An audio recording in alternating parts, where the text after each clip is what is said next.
And we welcome you back to the March to Minneapolis here on Your View as you take a look at the leading scorers from Division I during the regular season. Nothing like Chris Clemens popping in a fresh 30 a night.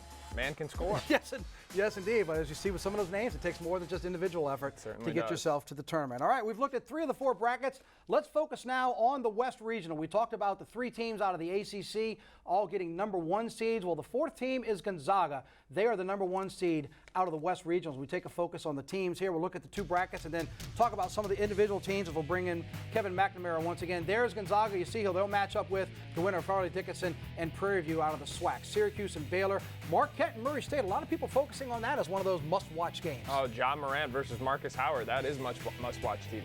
Florida State and Vermont. Florida State, another one of those 7 teams out of the ACC. As Adam was talking about earlier, you're either in with the big boys or not with that big divide out of the ACC. Buffalo seems to be America's sweetheart in terms of the team to watch to make a run as a #6 seed. We're going to focus more on them in just a moment. Texas Tech and North Kentucky. And how about Nevada, Florida? One we'll mention there.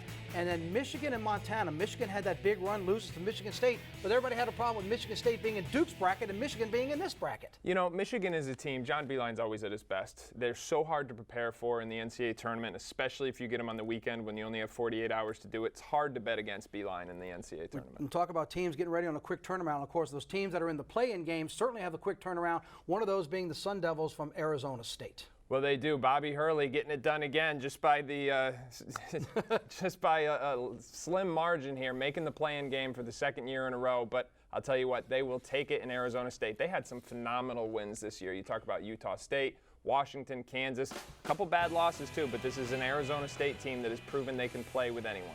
It'll be an interesting matchup with Arizona State and St. John's, really with Bobby Hurley there on the sideline and a team that they're going to match up with St. John's. And then if they get that win, it'll be another interesting matchup for their 2nd matchup. And for more on that, we want to welcome back in Kevin McNamara and get his thoughts on this. And Kevin, you talk about this now. You've got Arizona State and St. John's, a very interesting matchup just to get to the right for possibly getting ready to play Buffalo. All some interesting ties there with Mr. Hurley on the sideline. Hurley's got it coming and going. You know, in the play-in game, he plays St. John's. St. John's, by the way, Chris Mullen should go to church and pray for as long as he possibly can, because how St. John's got in the tournament is unbelievable. Bobby grows up, you know, across the river in Jersey City, so he knows all about St. John's. If they're fortunate enough to win, Arizona State would play Buffalo. Bobby was the head coach at Buffalo just a few years ago. One of his assistants, Nate Oates, has taken that program big time. 31 wins, a 6th seed. Nate Oates isn't even happy with the 6th seed. He thought his Buffalo team should be even higher. Okay, Mac, let me ask you this. How upset do you think both of those coaches are at the prospect of having to play each other? Because I think that's a big part of it for Nate. Nate doesn't want to play Bobby. Bobby doesn't want to play Nate. They're both highly competitive, but that's a lose-lose scenario for both of them, I think.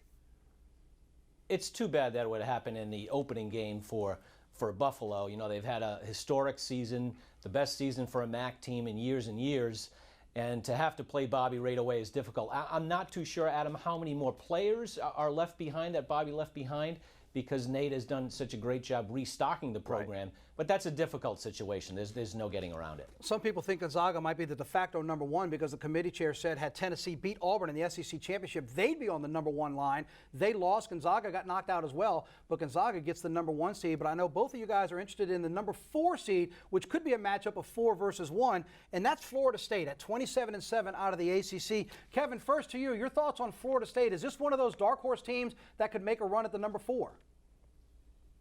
I think they have a chance to get to the Final Four.